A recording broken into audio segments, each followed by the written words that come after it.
Sadhguru, in line with the yoga question, I remember for last year we concentrated on children.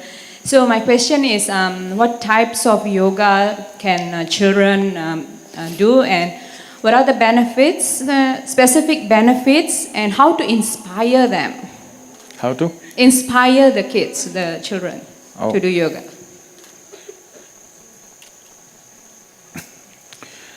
Not just last year, even for this yoga day, our focus is on children and on soldiers in the country.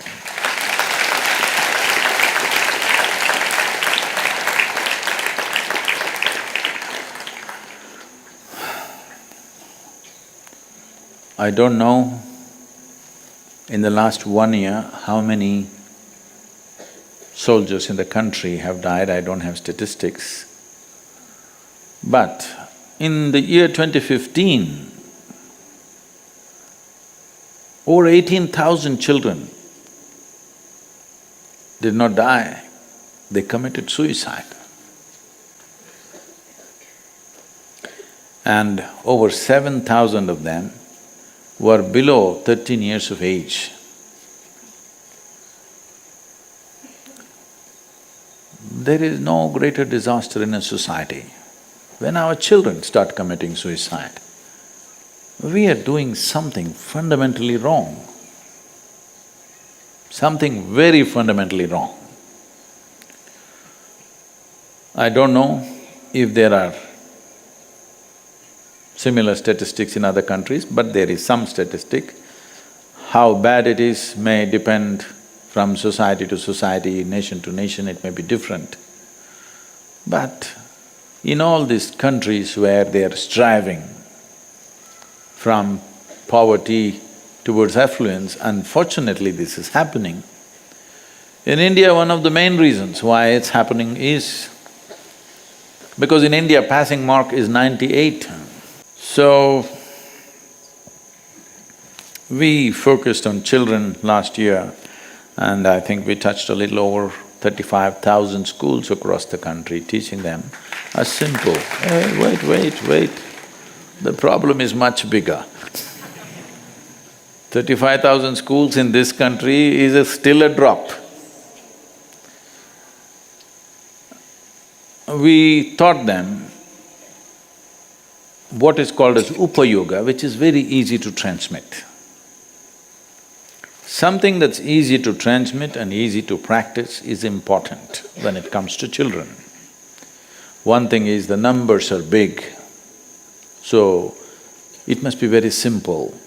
If it is complex system of yoga, if it's highly sophisticated system of yoga, the delivery will be minimal because delivering very complex systems of yoga, which are transformative, but if we do not deliver them properly, it could be very damaging.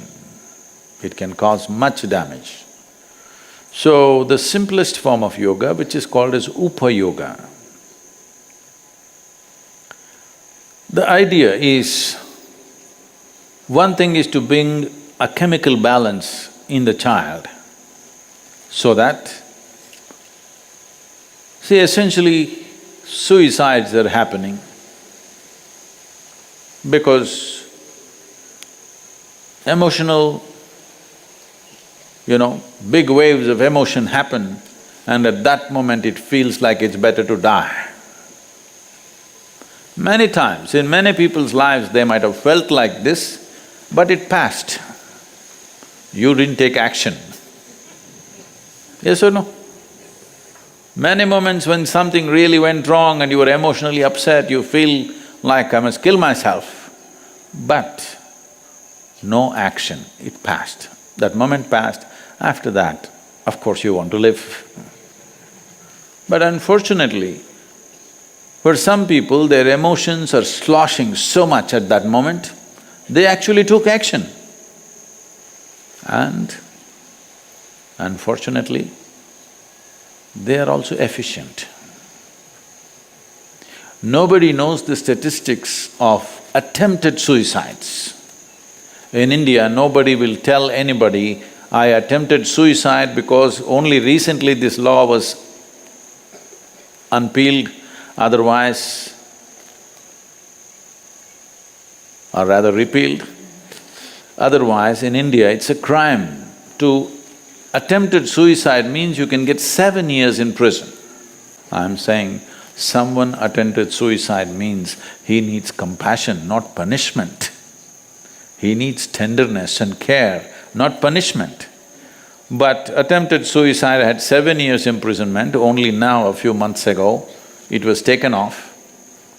So with children, this is not a joke. This is an unfortunate reality, very unfortunate reality. That little children who must be bubbling with life, think of taking away their own life is unimaginable, isn't it? So, the most important thing that needs to happen is we need to reform, recreate our education system. But that is not one day's job. That needs dedicated people. By bringing in a new system, it's not going to work. The people who conduct the system must have love for what they're doing. Teaching or handling of children cannot and should not be done in a professional way.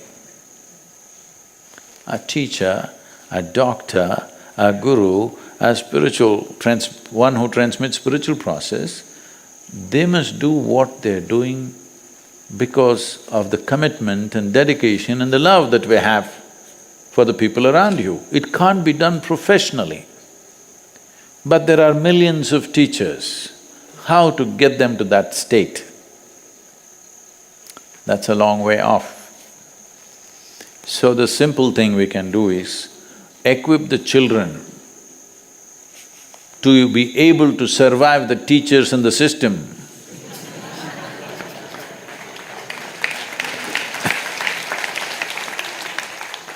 That they have sufficient balance, they can handle the madness of our so-called education systems. Because it's quite inhuman. It's not inhuman because it's difficult. It's inhuman because of the way it's conducted. I think it's too bloody easy, it must be made much more difficult. Children must learn to stretch themselves beyond their limits, but it's the way it is done. Who is doing it is the question. When someone is joyful, you can stretch them as much as you want and they are fine. When you don't know how to keep them joyful, if you stretch them, they will break. Yes or no? So, one thing is to bring yoga so that children are equipped to handle this. What type of yoga? A simple form, as simple as possible, so that it's easily transmitted without distortion and they're able to practice in a very simple way. And if they deviate 10–20%, there is absolutely no harm. Because if you teach highly sophisticated yoga, above all, their skeletal system is growing up without knowing what is what. I see all kinds of asanas are being taught in the schools to the children. When your skeletal system is still growing up, if you do certain type of asanas, your skeletal system can get twisted out. So till you become 14 years of age, there are certain aspects of yoga that you should not do because that is designed for adults. There are certain types of yoga that girl children should not do because of the nature of their biology. But without any of these things, common prescriptions are being done to everybody. So this is very carefully calibrated system of yoga, which helps in the development of the child physiologically and psychologically. Above all, it is focused towards bringing a certain level of emotional balance. This will not just avoid a disaster of suicide, Believe me, for most human beings, whatever intelligence they have, whatever competence they have, whatever capabilities they have, only a small percentage of that finds expression because they are not emotionally totally balanced. They always fear. Unhappiness, misery, disappointment, depression may take them over, so they will only go at that pace because there is no balance. From anything to anything, from the simplest thing to the greatest things we do. Even if you have to ride a bicycle, if you have no balance, you go like this, you can't look here, can't look here. But if you have balance, you can leave your hands, look at everybody, do the mischief. Everything you can do because you have balance, isn't it? Same goes with life. If you have balance, at a time you can do many things. Otherwise, if you don't have balance, you're doing one thing, you can't do another thing. So this is a most fundamental thing that needs to happen at an early age to everybody, that you bring them to a certain sense of psychological balance, an emotional balance, that they won't slosh. You create a chemistry of balance. If this happens, they will get to explore their intelligence, their competence and their genius in many different ways. If this one thing doesn't happen, you will see, even if there is enormous capability, it goes unexplored for the fear of suffering. This is true with 85% of humanity, that they do not explore the full depth and dimension of their competence simply because they are not emotionally balanced. And this is equally important for the soldiers. They must be emotionally balanced. So this year we are focusing on children and soldiers. To inspire the children, the teachers must be practicing yoga, and the effect, the positive effect of the yoga must show. If they look at the teacher and think, this is one thing I don't want to be,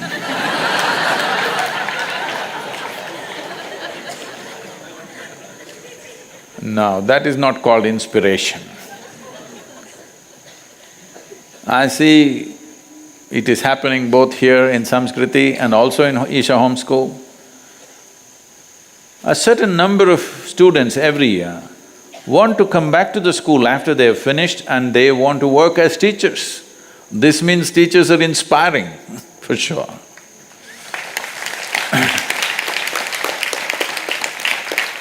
If you look at your teacher, it must be like this, oh, I want to be like him or her. If this doesn't happen, nobody is going to do what the teacher does. Once the examination is over, we don't even want to remember we were in the damn school. For most people, this is the experience. They never ever go back. They spent almost 12 years, a significant time in their life, 12 years in the school. Most people never ever visit that school because they escaped.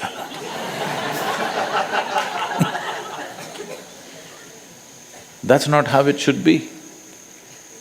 This is a place where you grew up. You should always want to go back and see how you can contribute, how you can do something. If it was an inspiration, if it was a torture, you don't want to go back there for sure.